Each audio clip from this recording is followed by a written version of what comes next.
প্রিয় সহকর্মীবৃন্দ, তিন বাহিনীর প্রধানগণ, সশস্ত্র বাহিনীর অবসরপ্রাপ্ত কর্মরত সদস্য ও তাদের পরিবারবর্গ, সম্মানিত অতিথিবৃন্দ, distinguished guests from different friendly countries, আসসালামু আলাইকুম। সশস্ত্র বাহিনী দিবস উদযাপন উপলক্ষে আয়োজিত আজকের এই সংবর্ধনা অনুষ্ঠানে আপনাদের সকলকে স্বাগত জানাই। আজকের এই বিশেষ দিনে আমি সশ্রদ্ধ চিত্তে স্মরণ করছি মহান মুক্তিযুদ্ধের সকল শহীদ, যুদ্ধাহত এবং অন্যান্য সকল বীর মুক্তিযোদ্ধাদের, যাদের আত্মত্যাগের বিনিময়ে অর্জিত হয়েছে আমাদের স্বাধীনতা।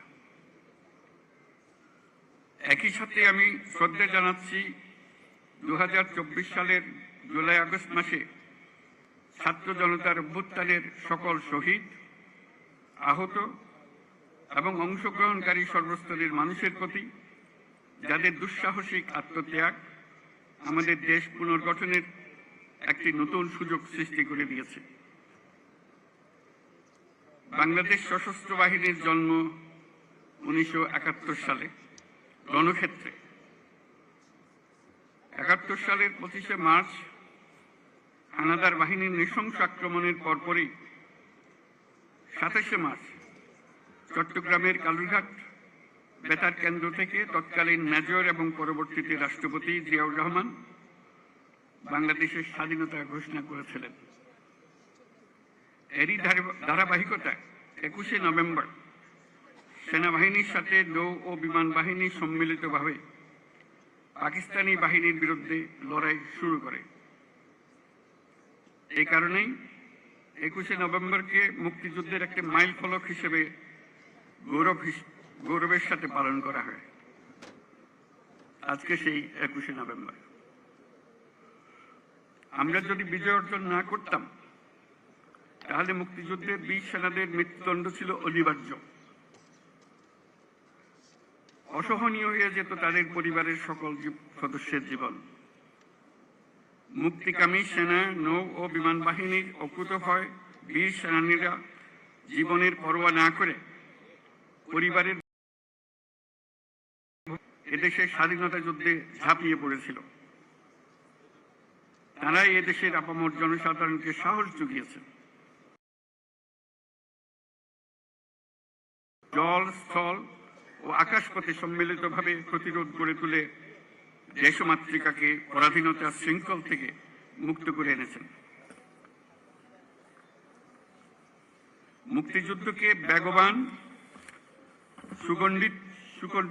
বেগবান এবং সুসংগঠিত করার লক্ষ্যে তখন বাংলাদেশ ফোর্সেস গঠন করা হয়েছিল, যার অধীনে 11টি সেক্টরে বিভিন্ন দেশের বিভিন্ন অংশ থেকে আসা মুক্তিযোদ্ধাদের সামরিক প্রশিক্ষণের পাশাপাশি গেরিলা প্রশিক্ষণ দেওয়া হয়। এরই চূড়ান্ত রূপ আমরা দেখি 71 সালের 21শে নভেম্বর সেনাবাহিনী, নৌবাহিনী ও বিমান বাহিনীর সম্মিলিত অভিযানে। পাকিস্তানি সৈন্যদের বিরুদ্ধে এই যৌথ অভিযানেই 1971 সালের 16 ডিসেম্বর বাংলাদেশের স্বাধীনতা সংগ্রামের চূড়ান্ত বিজয় এনে দিয়েছিল। 71-এর মুক্তিযুদ্ধে আমাদের সশস্ত্র বাহিনীর অবদান বাংলাদেশের ইতিহাসে স্বর্ণাক্ষরে লেখা থাকবে। সশস্ত্র বাহিনীর প্রিয় সদস্যবৃন্দ, দেশের স্বাধীনতা, সার্বভৌমত্ব রক্ষা, গঠন ও জাতীয় দুর্যোগ মোকাবেলায় আপনারা সর্বদাই জনগণের পাশে থেকে কাজ করে যাচ্ছেন। 2024-এর ছাত্র জনতার অভ্যুত্থান ও চলমান বাহিনী বরাবরের মতোই মানুষের পাশে দাঁড়িয়ে অব্যাহতভাবে দেশের মানুষের আস্থার প্রতিদান দিয়ে যাচ্ছে। আমি বিশ্বাস করি গণতান্ত্রিক ও নিয়মতান্ত্রিক নেতৃত্বের প্রতি অনুগত ও দেশপ্রেমের সমন্বয়ে দেশের জন্য ত্যাগ ও তৎপরতার এই ধারাবাহিকতা অক্ষুণ্ণ রাখবে। বাংলাদেশের গণতান্ত্রিক উত্তরণে গুরুত্বপূর্ণ অধ্যায় হিসেবে বিবেচিত হবে। আমার সুদৃঢ় বিশ্বাস এটি নির্বিঘ্ন ও উৎসবমুখর নির্বাচন হবে। এর আয়োজনে সশস্ত্র বাহিনীর সদস্যগণ দক্ষতা ও পেশাদারিত্বের সাথে এই মহান দায়িত্ব পালন করবে। একটি শান্তিপ্রিয় জাতি হিসেবে আমরা সকল বন্ধু রাষ্ট্রের সঙ্গে সম্মানজনক ও শান্তিপূর্ণ সহাবস্থানে বিশ্বাসী। তথাপি যে কোনো আগ্রাসী বহিঃশত্রুর আক্রমণ থেকে দেশের সার্বভৌমত্ব রক্ষার জন্য আমাদেরকে সদা প্রস্তুত। পক্ষে আমাদের সেনা, নৌ, বিমান বাহিনীর আধুনিকায়ন, সমরাস্ত্র আহরণ ও উৎপাদন, উন্নত প্রশিক্ষণ এবং উন্নত বিশ্বের সঙ্গে তাল মিলিয়ে বাহিনীগুলোতে যুগোপযোগী প্রযুক্তি প্রয়োগের সংযোজনের প্রয়াস জোরদার করা হয়েছে। তবে দুঃখের সাথে বলতে হয়, বাহিনীগুলোর দক্ষতা বজায় ও বৃদ্ধির বিষয়টি উপেক্ষিত ছিল। অন্তর্বর্তীকালীন সরকার সকল বাহিনীর সক্ষমতা বৃদ্ধিতে ব্যাপক উদ্যোগ গ্রহণ করেছে। একই সাথে দেশ রক্ষা ও জনকল্যাণমূলক কাজে ব্যাপক সংখ্যক ছাত্র ও যুব সম্প্রদায়কে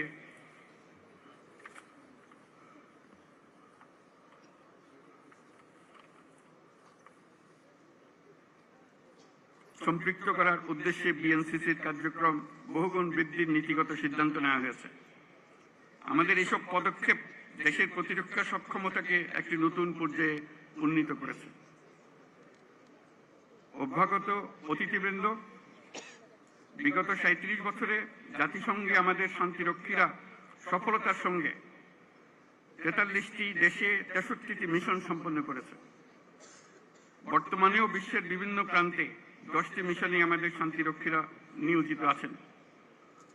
বাংলাদেশ বর্তমানে অন্যতম বৃহৎ নারী শান্তিরক্ষী প্রেরণকারী দেশ হিসেবেও বিশ্বে পরিচিতি লাভ করেছে।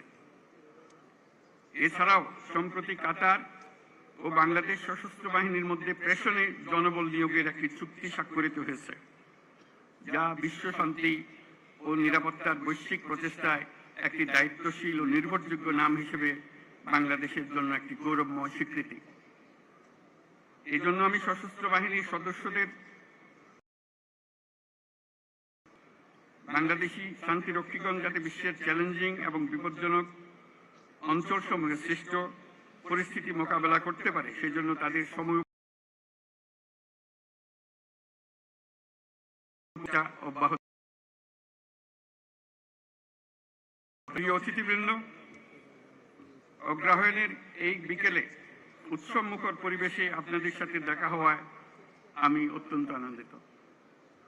আপনাদের উপস্থিতি আজকের এই মহতী অনুষ্ঠানকে প্রাণবন্ত ও মহিমান্বিত করেছে।